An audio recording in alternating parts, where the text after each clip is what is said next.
This is the Rockers' home. This is sunny Scarborough. It's always sunny in Scarborough, as you can see today. We've just panned round from the spa, where they took all the spa waters, right through to the castle. This is one of two bays in Scarborough. The other one's the North Bay, equally as big as this, absolutely beautiful. They call Scarborough Paradise, and it really is the nicest place in the whole wide world, which is why, after a lot of discussion, bids, we decided to put Enterprise Rockers headquarters located in Scarborough. Tell me a little bit about Enterprise Rockers. Enterprise Rockers is a community interests company. It's an independent community interest company. It was founded by Tony Robinson and I in January 2012 on my birthday. Now, who had heard of the Enterprise Rockers before I advertised it like that? Anybody? Right, great, lovely. It's really nothing more than a very informal band of people all coming together to make a difference in their own business.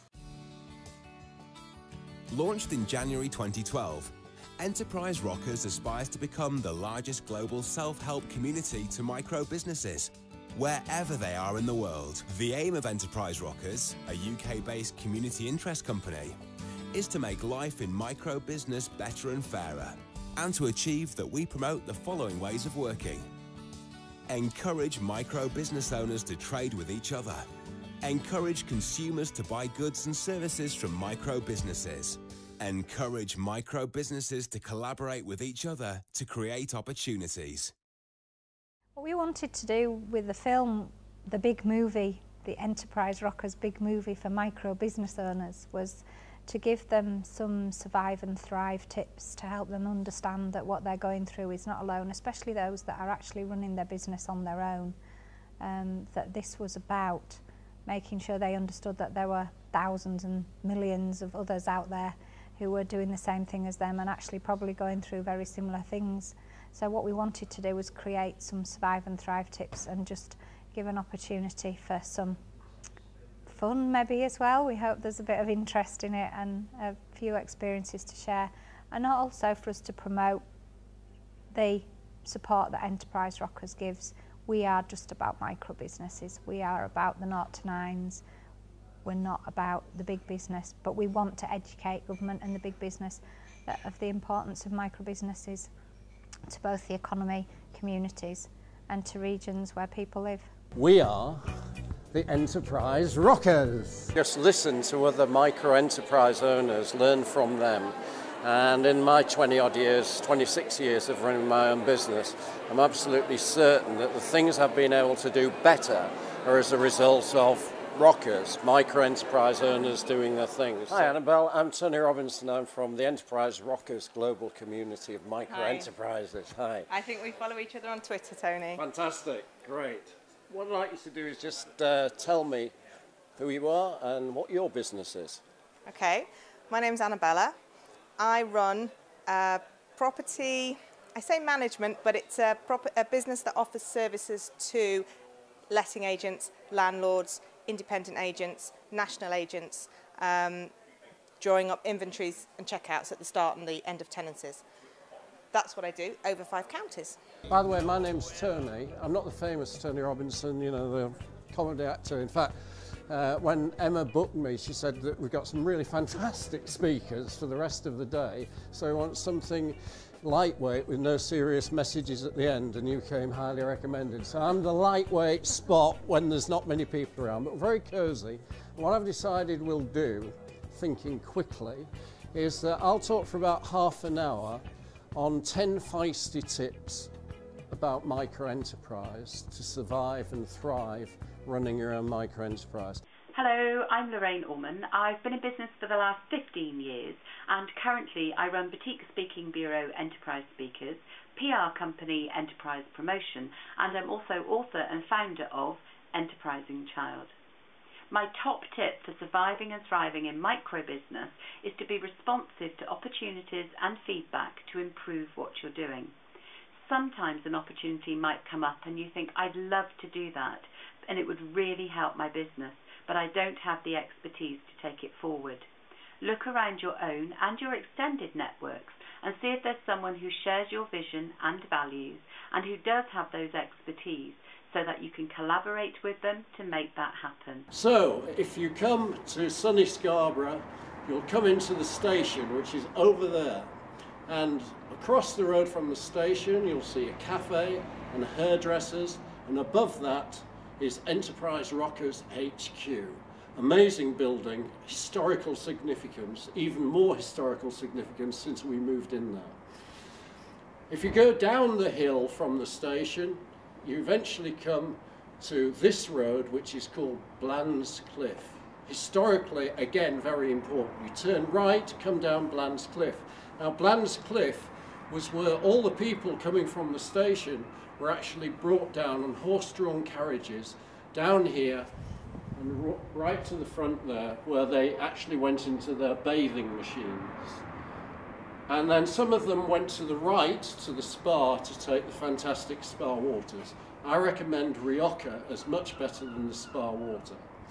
Now, this is the Enterprise Rockers HQ canteen, La Rocca, appropriately named. And this is where Tina Boden and I, as co-founders of Enterprise Rockers, meet at least monthly to discuss all the great things in the world of micro-business owners that is going on. And it's owned by Steve and Elaine, and it's been very, very successful for the last 2 years. Now, Steve and Elaine, plus 5 other random rockers, including one from Northern Ireland, and I are going to discuss some of the things that help make businesses get going, keep going, and survive and thrive. And we'll have a little bit of tapas and drink a little wine at the same time. La Rocca. Yeah. First thing I think we should do is just say Enterprise Rockers. Enterprise Rockers. So, we're all here in the fabulous Enterprise Rockers canteen, La Rocca.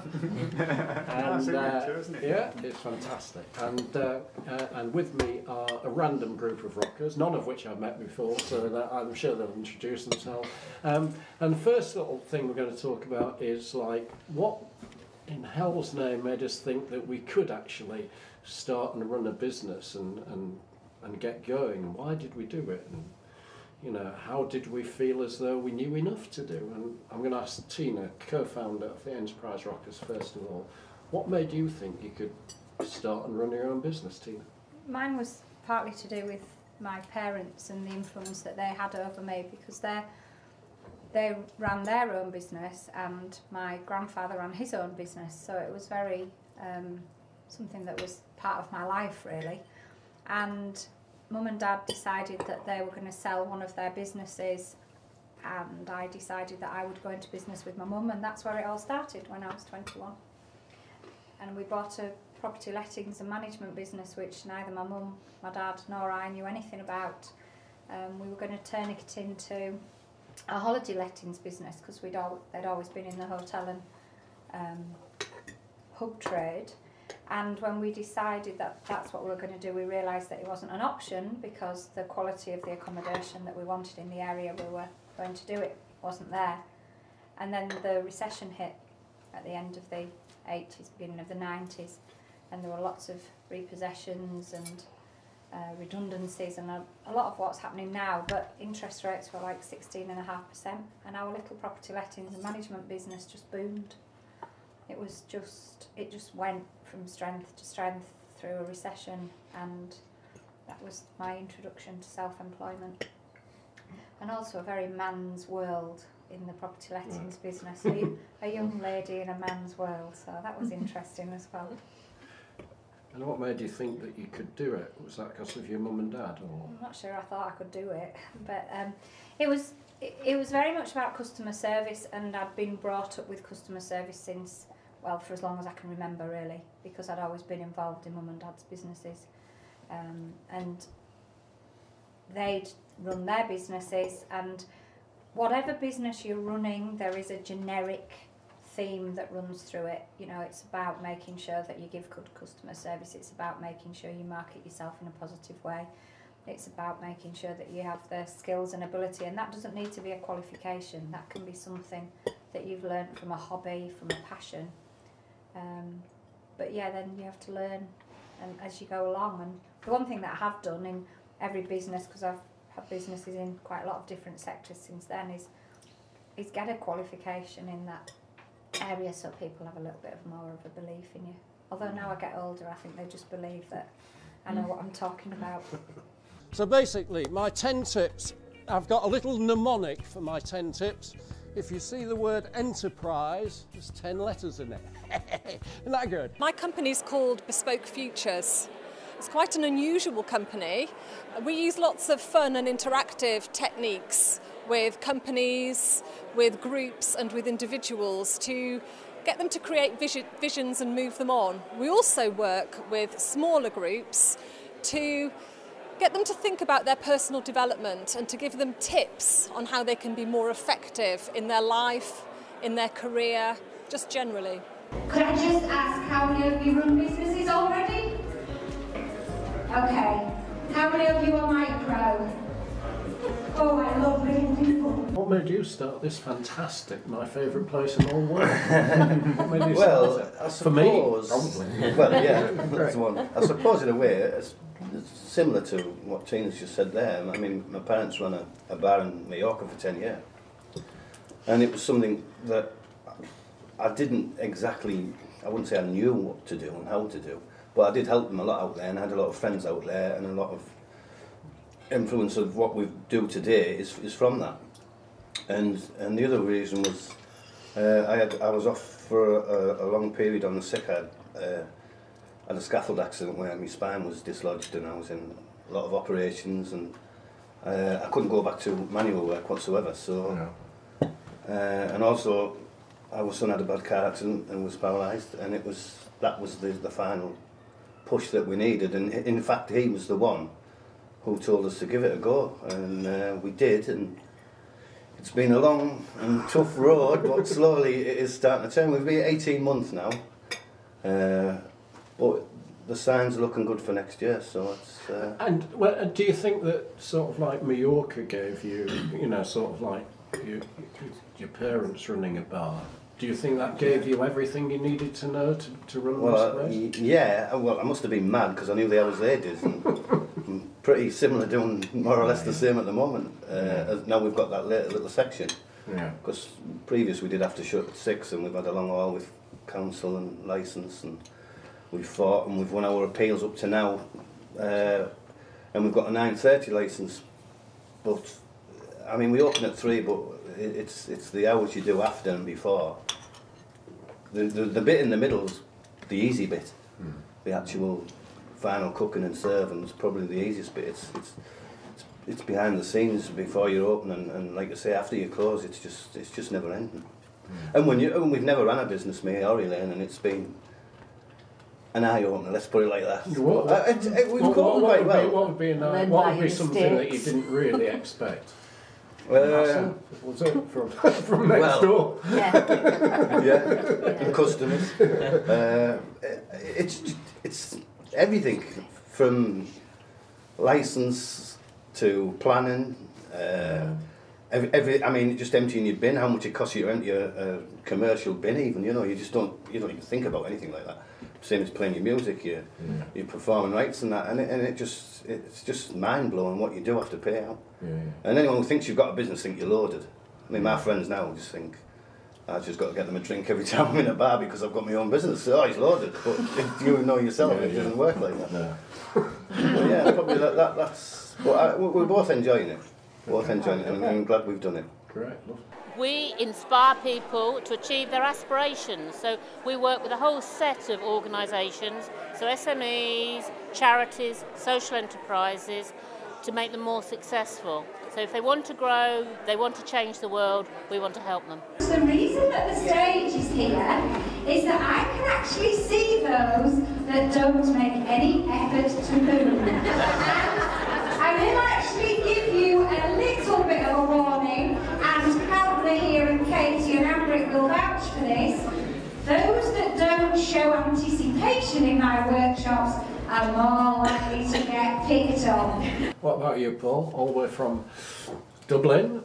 Yeah, so Dublin with a Belfast accent. So it's Dublin's a great place to live. It's an expensive place to live. I'm an eternal optimist.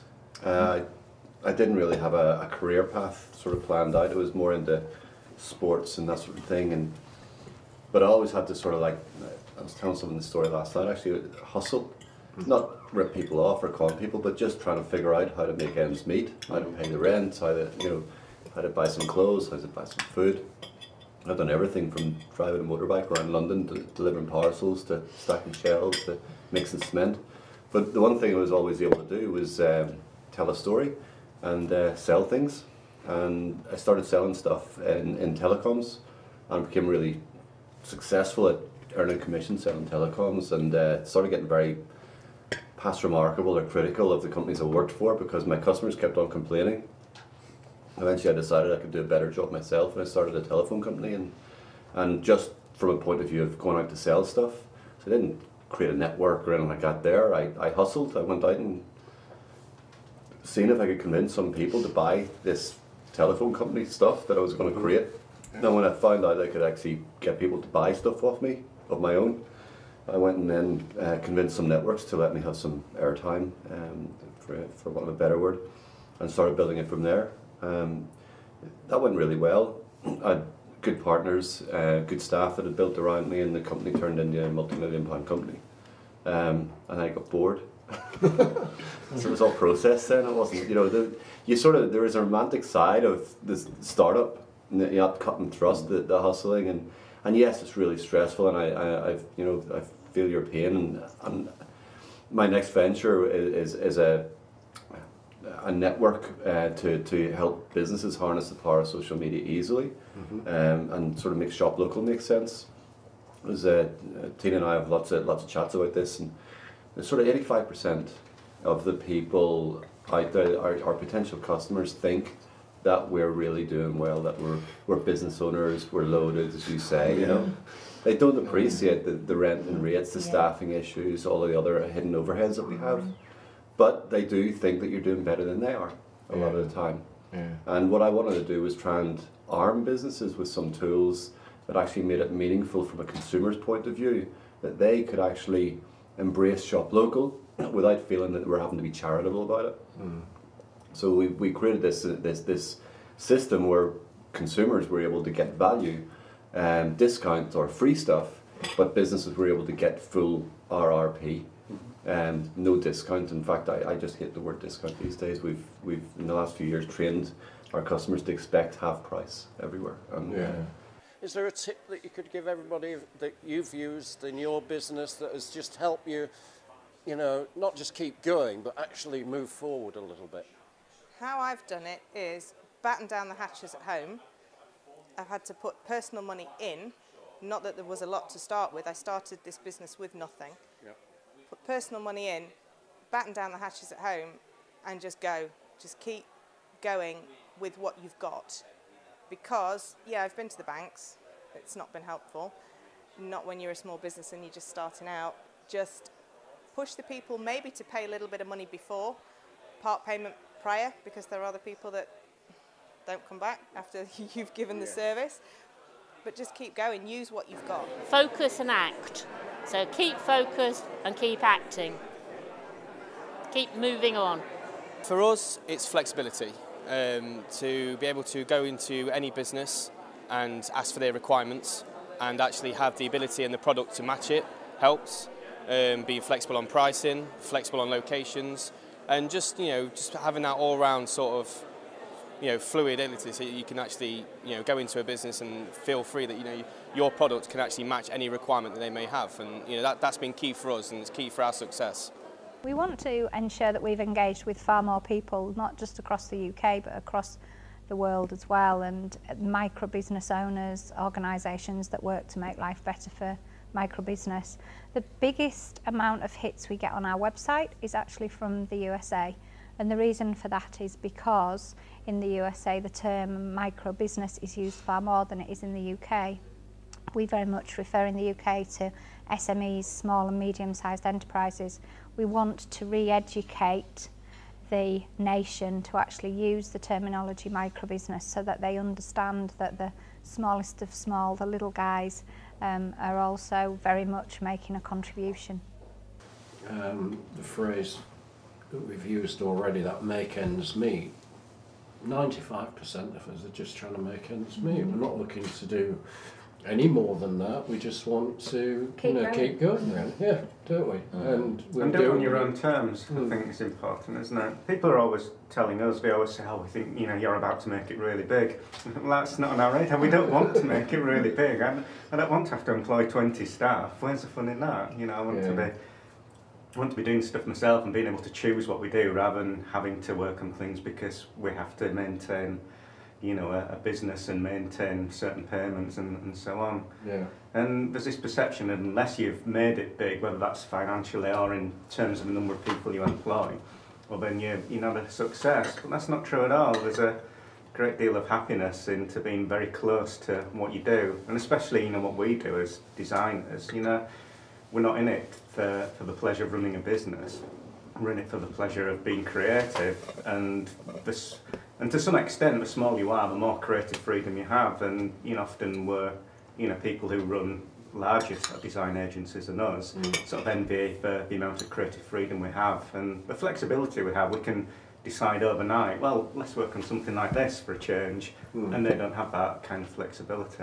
Did you start, Adrian, with your lovely gallery and studio right from the beginning? No, we started like most businesses in the bedroom. I think we didn't. It wasn't even a spare bedroom. It literally was one of us asleep in the bed and the other working on the computer in the corner. Yeah. All right. So yeah, but... So was that a big achievement when you actually moved into the studio and created your little gallery and everything? It did, and it was important. It's a very common pattern in the creative industries that you work from home, and it is a big leap to then suddenly rent somewhere. And even though people are more switched on now to providing what we call incubator spaces or, you know, creative sort of workspaces and things, it still is a big leap because of all these costs you weren't expecting to pay. And to be honest, I don't look down on people who choose to work from home because, you know, that's kind of, you know, it's a lifestyle decision and there's a great deal of happiness from that as well. But I think it worked for us to be able to make that leap into something just a little bit bigger, just because we suddenly met so many more people and suddenly you were on the radar because you were, you know, you were out there in the world. The thing that's kept me going most, I suppose, with the business are the technical challenges that the customers give me. Quite often they're things that nobody's ever made before, and that keeps it interesting, which means I want to get up in the morning and carry on doing interesting things. How long have you been in business for? Your own business? Yeah, 2000, so what's that, 13, 14 years ago? Yeah, thanks. Nearly 25 years. Nearly 25 years apart from a very brief, a brief spell where I was employed. You were 12 when you started? Adrian? 13 years. 13 years, my goodness. It's about 14. So 13, that's right. Just apprentices, 2.5 years. 2.5 years. Wow. Asta, when did you start? 6 years. 6 years now. And Tony, what about you? Same as me. 27. Yeah. 27, 28 maybe. Yeah, that's great. The first thing is trust yourself and trust the universe. If you put the work in before, it will come, the work comes. So I think a lot of it is about remaining positive, knowing that you're good, surrounding yourself with inspiring people, keep developing yourself, keep yourself out there and never give up. Hi, my name's Phil Ben and I'm a solicitor with simplelegals.co.uk. Our top survival tip would be to take advice from people that know. That's not always professional advisors, but can be people that have already done whatever it is you're trying to do, be it running a business or trying to climb a mountain. I mean, if you take you're in the creative business, aren't you? And what made you start in business? I think I started my own business, A, because I had to, and B, I saw more and more that the mainstream corporate workplace were just employing disabled people at that time just to tick a box, and I'm not in it for that, and the reason why I went into the media creative side was to, I've got my passion of helping people, so not only was it a way of income for me, but it was also, I could drive my passion and my message through that media stream. So yeah, it just made a lot of sense, and converted my garage at home into a studio, and it just really worked out. But I started from my bedroom as well, and there was 2 of us in there at that point, grafting away. And but yeah, it is hard graft, but you just gotta stick at it, and if you've got the passion and the drive, then it really works. People recognise a passion, don't they? Yeah. It's your best advert, isn't it? The Yeah, passion. and sometimes, you know, running your own business, your passion does get knocked because of one thing or another, but you just got to pick yourself back up again and ignore it, really. If you want to show people that your business means business, you need to get yourself a really good, well-designed, quality business card, an original design, and make sure that you always, always carry them with you. Because if you've got something that makes you feel proud when you hand it out, people are going to feel so much better about your business. I'm Dylan and I'm 7 years old. I'm the youngest successful crowdfunder in the UK and the first young ambassador for crowdfunding in the UK. I wrote a cracking good recipe book for charity and it's doing really well. My top tip for people in business is to look after your customers and make sure you are giving them what they want. When I was selling my books, I made my store look really nice, and every time someone bought a book, they were given a chocolate and entered into a prize draw, and they also got a sticker. This made them feel really special. Thank you. Yeah, we've still got, my business partner, Claire and I, have still got framed our very first sort of like bill being paid, you know, sort of like, actually we didn't, it was about £7. We actually kept the cheque, we thought it was like, fantastic, that was our first bit of business. So. It means a lot, doesn't it? No, it does, it's like huge, it's like we're on our way kind of thing. There's all these milestones, you know, the first business that you signed up, the first invoice that you produced, but the most special part was in paying it. Definitely, the very first payment that you received. Hi, my name is Mary Cummings, the founder of Work Your Way, the community for freelance and self-employed parents. And my tip to thrive is, as soon as you can, see if you can form strategic partnerships with complementary and like-minded businesses. And what this does, particularly with complementary businesses, this will help you to expand your reach and diversify into new markets. Survive tip, I lived in Japan for 2 years. They have a concept called Kaizen, which can also be called marginal gains, and that is every day learn something new, try and add a new skill, have a conversation that you know brings something new to your game, and all those little gains every day of the year amount to a hell of a lot and a hell of a lot of experience. That would be my survive tip. Is there any one person or one thing that while you were starting up that you would say that's the reason that I'm still trading now? There might not be, you know, but if there is, you know, I'd be interested in finding out. Okay, you go. Mum and Dad. Mum and Dad, yeah, fantastic. Ditto. You know. Yeah, Mum and Dad, yeah.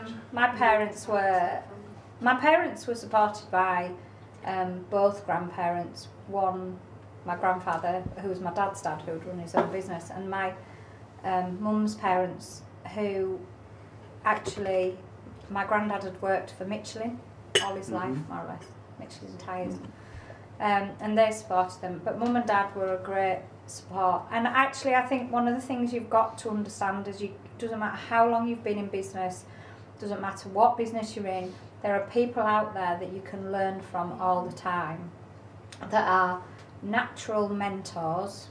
Not that I'm a great lover of the word mentor, but that you actually can take a little bit of what they advise you to do and help, and take that and use that as your own. And even this year for me, I've had 2 people. Well, I've had 3,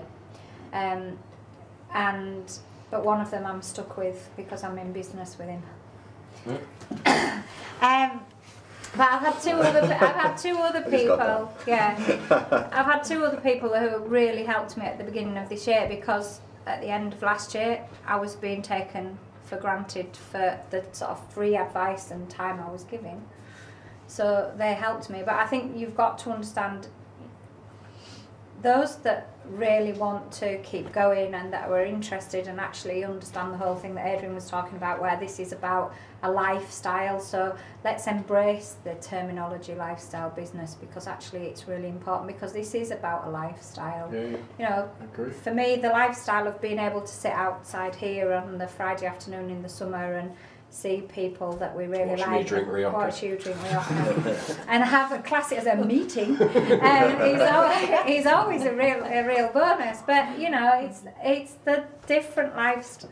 A lifestyle business to me is really important, and I think the terminology should be embraced. We should less worry about whether we're growing our business and how we're doing that, and that's really why I called one of my businesses Only Me Here. My name is Carol White, and I will run EES Show Hire, which is a sound and lighting hire installation company, and we're based in Retford, North Nottinghamshire. Top tip, know your industry. That's always a good one. My top tip for survival is closely manage your cash flow. Has anybody else got anything where they think that something has really helped them keep going? You know, they've survived because maybe a bit of luck, or something happened, or they met somebody, or there was... Yeah, my assistant. Yeah? Seriously, yeah. I've been through like 3 other assistants before Alex came to me, and I was ready to throw the cloth in because it was just absolute nightmare, because you've got to put your trust in that person. Is that because she's really hot? Don't get that. I know the answer to that one. Like my sister Tony. So do I. Yeah, By the look so on his face. but yeah, it's just it really helps, because she allows you then to go out and be yourself and be confident, and knowing that there's someone there who's got your back, and so yeah, it's really important. Your team around you as well. And I think you have different criteria for who you choose to work with as well, don't you? I think always females. No, really, I've only employed one male, and it's not worked. We've always clashed heads. So. Jake. Get out on the customer. It's nice having that freedom to choose who you work with, isn't it? And oh God, I wouldn't have it any other way. There's rarely more than 3 of us in the studio at once, and you're spending all day with that person, so it's got to be someone whose company you enjoy. You know? And that's as important as how good they are at the job. You know, obviously you're looking for both. You're looking for perfect balance of somebody who's great at the job and is just really enjoyable to be with as well. I was working for ITV, and one day I was going to London, and ITV had to employ a carer for me. And anyway, I got to the Leeds station, and this carer rolled up, and she was in a nurse's outfit, and she shouted on the train that she was my nurse and all this kind of stuff. I was like, oh my God, this is the day I leave ITV, and this is the day I started employing people myself. So you're absolutely right. Asta, can we just clarify what type of nursing Wasn't at that point. We're interested in what government are doing, we're interested in what corporate organisations are doing, but what we want them to understand is the importance of the micro business owner. And you know, sometimes people just don't want to listen, but it's fine, because we'll just keep banging the drum anyway.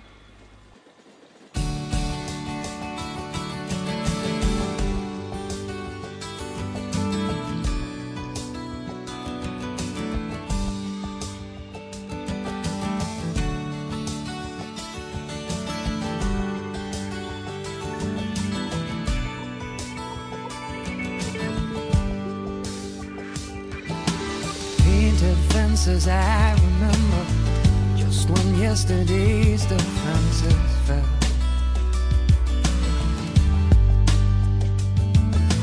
Under tunnels, over bridges, I lost control of all my senses again.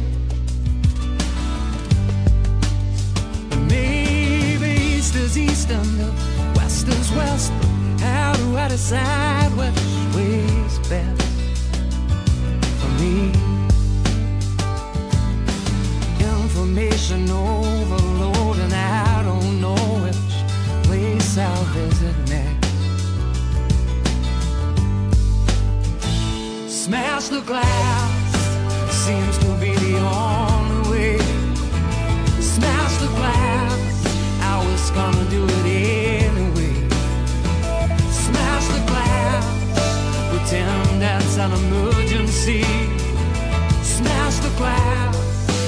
shattering my dignity.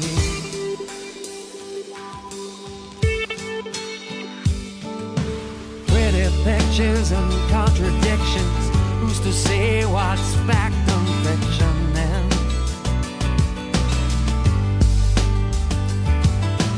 Did I misplace my affection? I promised that would never happen again. Maybe up is up and down is down, but spinning round there's no direction ahead. So put aside your sentimental arguments and the words you should have said. Smash the glass, seems to be the only way. Smash the glass, I was gonna do it anyway. Smash the glass, pretend that's an emergency. Smash the glass, shattering my dignity.